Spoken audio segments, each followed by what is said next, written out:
আসসালামু আলাইকুম, সবাই কেমন আছেন? আশা করি ভালো আছেন। আজকে আমরা Symphony Z60 এই ফোনটি বিস্তারিত আলোচনা করব। এই ফোনটি পারফরম্যান্স কেমন, এই ফোনটির ডিসপ্লে কেমন এবং কি এই ফোনটির ক্যামেরা কেমন। তো কথা আর বাড়াচ্ছি না, আপনাদের সাথে রয়েছি আমি স্বাধীন। চলুন এই ফোনটির বিস্তারিত জানা যাক।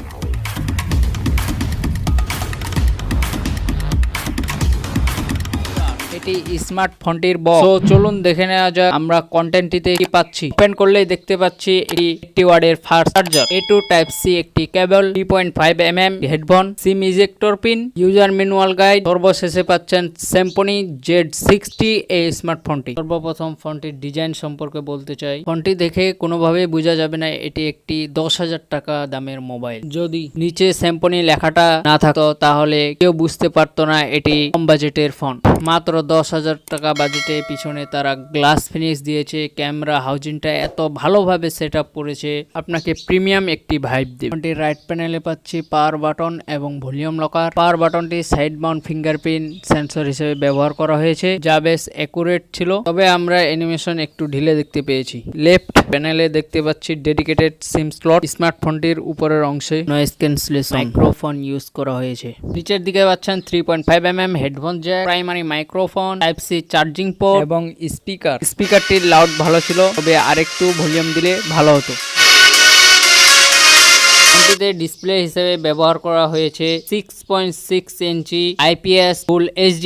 প্যানেল ব্যবহার করেছে তারা এখানে, যার PPI 269 ওয়েল। 269 PPI কিন্তু খুব একটা খারাপ না, যথেষ্ট ভিভিড ছিল এর কালার, এবং শার্পনেসের একটু ঘাটতি থাকলেও কালার সেপারেশন ভালো হয় সেটি বোঝা যায় না। এবং তারা যে প্যানেলটা ব্যবহার করেছে ইনডোর কন্ডিশনে আমাদের খুবই ভালো লেগেছে। তবে হ্যাঁ, ডিরেক্ট সানলাইটে এই ফোনটা ফুল ব্রাইটনেসে একটু স্টেবল করতে পারে আপনাকে। ওভারঅল মাল্টিমিডিয়া খুব ভালোভাবে আমরা এনজয় করেছি সস্তায় এই ফোনটার কাছ থেকে। এই ফোনটিতে তারা প্রসেসর হিসেবে ব্যবহার করেছে ইউনি এসওসির T606 এই প্রসেসর। এই প্রসেসরটি 12 ন্যানোমিটার ফেব্রিকেশনে তৈরি। এই প্রসেসরটি খুব একটা খারাপ না, আমরা ইদানিং অনেক ফোনে দেখতে পাচ্ছি এই প্রসেসর। এবং স্টোরেজ হচ্ছে 64 GB, 3 GB এবং 4 GB এই দুইটি ভেরিয়েন্টের র্যাম অ্যাভেলেবেল। অ্যান্ড্রয়েড হিসেবে পেয়ে যাবেন অ্যান্ড্রয়েড 12 ভার্সন, সেই সাথে স্টক অ্যান্ড্রয়েডের ফিল পাবেন।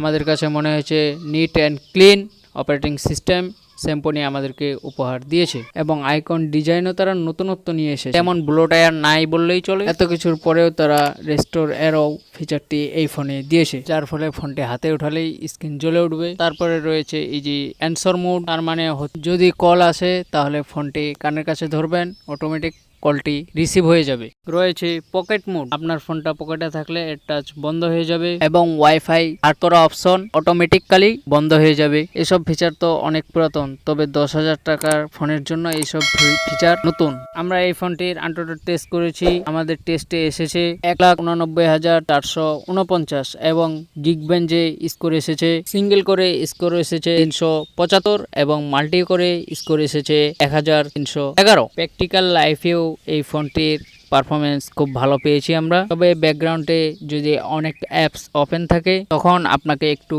স্টেবল করতে হবে। দেখবেন মাঝে মাঝে একটু স্ট্রাকচার দেখা যাচ্ছে, একটু ল্যাগ দেখা যাচ্ছে। তারপরে আমরা এই ফোনটি দিয়ে ফ্রি ফায়ার গেমটি ওপেন করি, ফোনটি দিয়ে খুব ভালোভাবে ফ্রি ফায়ার গেমটি গেমিং করা যাচ্ছিল। Temple Run, Ludo, Subway Surfer, Fruit Ninja, Candy Crush এইসব গেমগুলি খুব ভালোভাবে গেমিং করা যাচ্ছিল। আপনারা চাইলে পাবজি মোবাইল, ফ্রি ফায়ার এবং এক্সপেল 9 এই হেভি গেমগুলি খুব একটা পারফরমেন্স পাবেন না ফোনটির থেকে।